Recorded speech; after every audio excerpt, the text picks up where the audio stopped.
আপনারা দেখছেন টিভির আপডেট। স্বাগত জানাচ্ছি আমি রানা রায়হান। আমেরিকার বহুদিনের বিদেশ নীতির অংশ হচ্ছে অন্য দেশের সরকার পরিবর্তন বা নেশন বিল্ডিংয়ের চেষ্টা করা। সেটি এখন অতীত বলে দাবি করেছেন director of national intelligence Tulsi Gabbard. President Donald ট্রাম্পের দ্বিতীয় মেয়াদে এই নীতির সমাপ্তি ঘটেছে বলে তিনি মধ্যপ্রাচ্যের কর্মকর্তাদের কাছে দাবি করেছেন।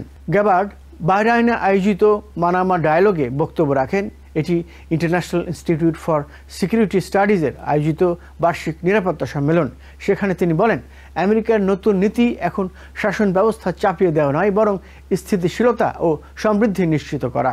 তার এই মন্তব্য প্রেসিডেন্ট ট্রাম্পের সাম্প্রতিক মধ্যপ্রাচ্য সফরের বক্তব্যেরই প্রতিধ্বনি, যেখানে ট্রাম্প মানবাধিকার ও গণতন্ত্র প্রসারের পরিবর্তে অর্থনৈতিক উন্নয়ন ও আঞ্চলিক শান্তিকে অগ্রাধিকার দিয়েছেন।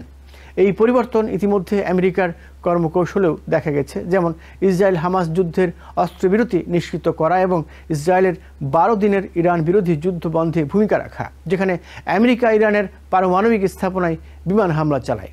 গ্যাবার্ড বলেন, দশকের পর দশক ধরে আমেরিকার পররাষ্ট্রনীতি এক অকার্যকর ও অবিরাম রেজিম চেঞ্জ এবং ন্যাশন বিল্ডিংয়ের চক্রে বন্দী ছিল। এটি ছিল এক ধরনের একমাত্রিক নীতি, শাসক পরিবর্তন, শাসন ব্যবস্থা অন্যদের উপর চাপিয়ে দেওয়া, এমন সংঘাতে হস্তক্ষেপ করা যেগুলো কেউ পুরোপুরি বুঝত না, আর শেষ পর্যন্ত বন্ধু নয় শত্রুই বেড়েছে।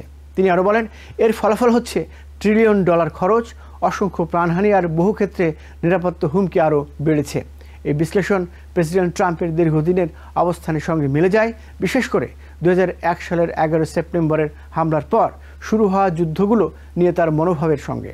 ট্রাম্প প্রথম মেয়াদে আফগানিস্তান থেকে সেনা প্রত্যাহারের চুক্তি করেন, যা বাইডেন প্রশাসনের সময় 2021 সালে এক বিশৃঙ্খল প্রস্থানে পরিণত হয়। প্রেসিডেন্ট ট্রাম্প এখন সিরিয়ার অন্তর্বর্তী প্রেসিডেন্ট আহমদ আল শারার সঙ্গে ঘনিষ্ঠ সম্পর্ক গড়ে তুলেছেন, যিনি একসময় আল কায়দা যোদ্ধা ছিলেন এবং ইরাকে আমেরিকার কারাগারে বন্দী ছিলেন।